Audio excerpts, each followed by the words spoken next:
নমস্কার সওদাগর ভাই। নমস্কার। তোমাকে দেখে দাঁড়িয়ে পড়লাম। অনেকটা পথ হেঁটে আসছি, বড় ক্লান্ত লাগছে। হ্যাঁ, আমিও অনেকটা পথ চলে এলাম, বড় ক্লান্ত। তাছাড়া আমার ঘোড়াটাকেও একটু বিশ্রাম দিতে হবে। আর মাথার উপর সূর্যদেব তো আগুন ঝরাচ্ছে। তা যা বলেছ। তাই তোমাকে দেখে দাঁড়িয়ে পড়লাম। মনে হলো তোমার সাথে কথা বললে একটু বিশ্রামও হবে, আবার ভালোও লাগবে। নিশ্চয়ই, শুধু তোমারই ভালো লাগবে না, আমারও ভালো লাগবে। আর তাছাড়া আমার ঘোড়াটাও একটু ঘাস খেতে পারবে। তা ভাই, তুমি যাচ্ছ কোথায়? এই দেখো, সব কথাই কি তুমি এই খোলা আকাশের নিচে দাঁড়িয়ে শুনবে? দেখো কাণ্ড। ঠিক ঠিক, তোমার সাথে কথা বলার সময় সেটা তো খেয়ালই করিনি। চলো, ওই তো ওই গাছটার নিচে গিয়ে বসি, তারপর কথা বলা যাবে। ঠিক বলেছ। আর তোমার ঘোড়াটাকেও গাছটার সাথে বেঁধে দাও, ও ঘাস খাক আর আমাদের গল্পও চলুক। চলো যাওয়া যাক।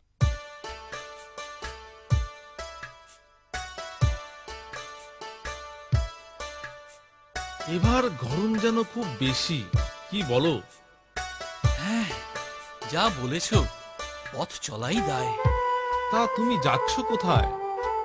আমি যাচ্ছি নগরে। সেখানে ভালো দামে আমার ঘোড়াটাকে বেচে যা অর্থ পাবো, তাই দিয়ে কিছু কাজের জিনিস কিনতে হবে। হ্যাঁ, নগরে তো অনেক লোক আসে, কেনা বেচাও ভালো হয়। তুমি এই ঘোড়ার ভালোই দাম পাবে, চিন্তা করো না। পেলেই ভালো, এতটা দূরে আসা তো তার জন্যই। তা তুমি কোথায় যাচ্ছ? আমি যাচ্ছি আমার এক আত্মীয়র বাড়িতে। তা সেও এখান থেকে বেশ দূর। সকালে বেরিয়েছি, জানি না কখন পৌঁছবো।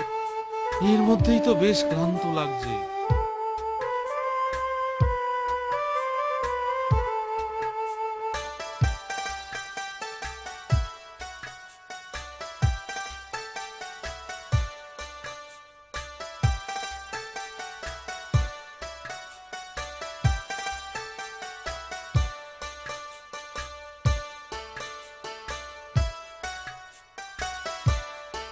এবার তাহলে চলি, বিশ্রামও হলো, গল্পও হলো।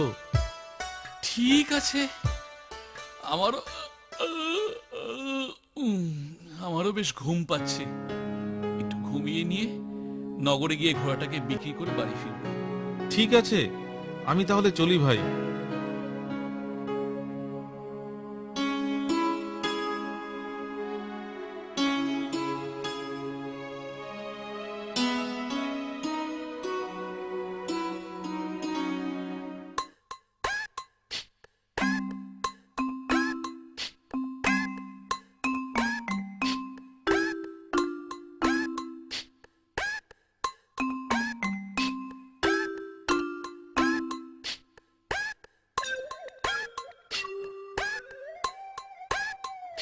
এই এই কি ভাই, তুমি আমার ঘোড়া নিয়ে কোথায় যাচ্ছ?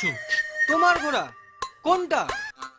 সে কি কথা, তুমি আমার ঘোড়া নিয়ে চলে যাচ্ছ, আবার বলছো কোনটা আমার ঘোড়া? এই খবরদার, তুমি আমার ঘোড়াকে তোমার ঘোড়া বলবে না। কি? আমি আমার ঘর থেকে ঘোড়াটিকে নিয়ে এলাম, আর তুমি বলছো সেটা তোমার? তুমি বললেই তোমার হয়ে যাবে? এটা তো আমার ওই গাছের ছানা, এক্ষুনি হলো। ঠিক আছে, রাজার কাছে চলো, রাজা কি বলেন শুনি। চলো চলো।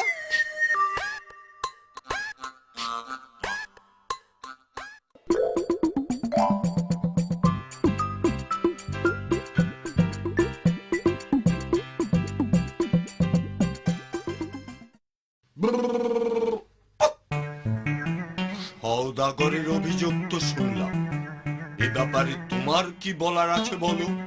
মহারাজ, ও মিথ্যে কথা বলছে। এ ঘোড়া আমার গাছের ছানা। ছানাটি জন্মাতেই আমি ওকে নিয়ে যাচ্ছিলাম। এ তো ভারী অন্যায়। গাছের ছানা হলো আর তুমি বলছো সেটা তোমার ঘোড়া?